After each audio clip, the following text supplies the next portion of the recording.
We are finally almost finished fixing our geometry so that it's ready to be fractured. We just need to do a final check of the attributes on it.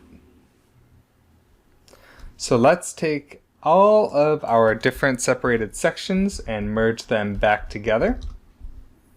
Grab the interior and the rings and the facade and the other rings and the window frames. And as before, I've mentioned that it's very important that we don't have unshared edges if we want to fracture these as solid pieces. So I'm going to do one last sanity check here, drop in a group, and turn off the base group, call this unshared. Should be used to this by now. Turn on edges and turn on unshared edges. And if we middle mouse, we can confirm there are no unshared edges, so that's all good. But if we look at the spreadsheet for our geometry, you can see, and maybe you've noticed this before as we've been working on it, there are some missing path attributes in here. You can see right away there are a few blank ones, and if you click on this path attribute name here, you can sort these rows by that attribute. So there are a ton of prims on this geometry that don't have that information. And as I've mentioned before, keeping the path attribute intact is very important.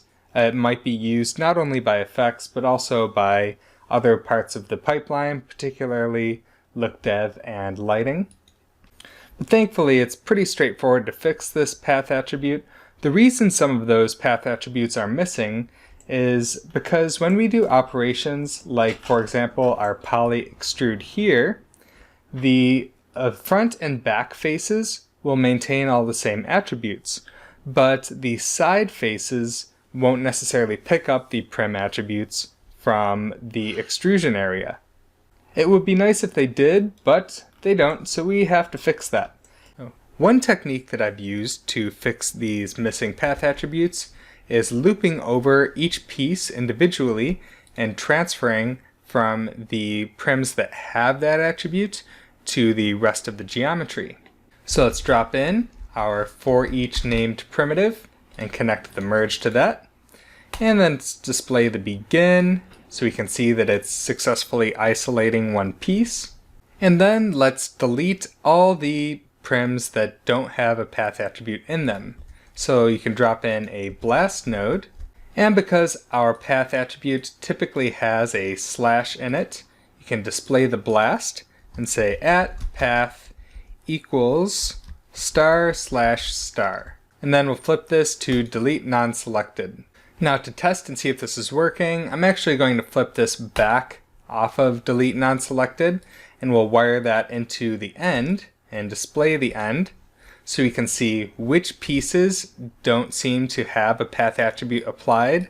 And sure enough, this looks like edges that would have been the sides of an extrusion, or maybe edges that were bridged like in the window fixing setup.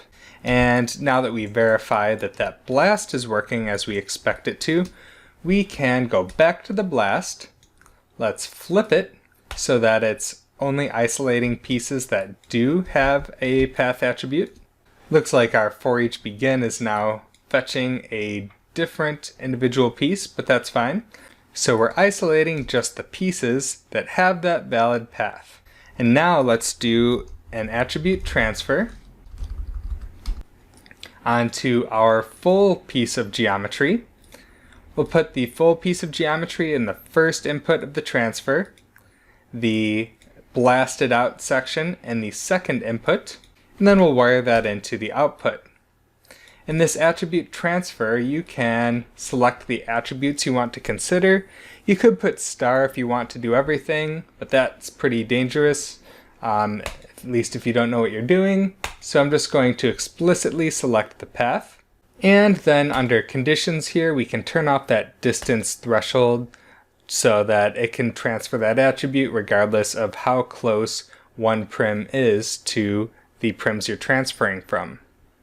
Now if we display the end of this and look at all of our geometry, let's check it out in the spreadsheet. Expand this out a little bit.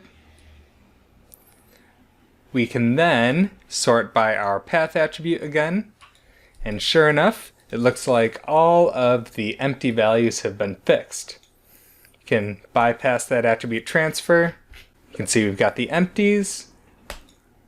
Turn the transfer back on and it's all fixed. Of course, this is only showing us the spreadsheet for the piece that's currently selected in our network view, which is this attribute transfer. So if you want to see all of the geometry, then you have to select the end.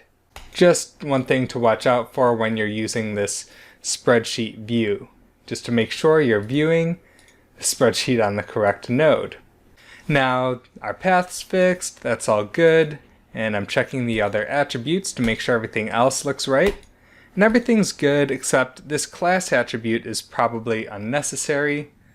So I'll go back to the scene view and drop in an attribute delete.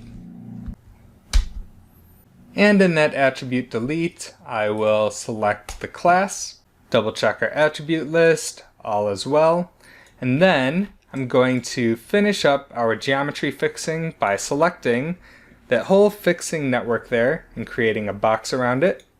It's just nice when we have a network that starts to get pretty long to have different logical sections visually grouped together like this, especially if somebody else is going to look at your file at any point.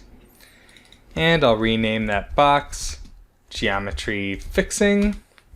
And now we're all ready to move on toward carving out the area that we want to fracture and finally running a detailed fracture on it.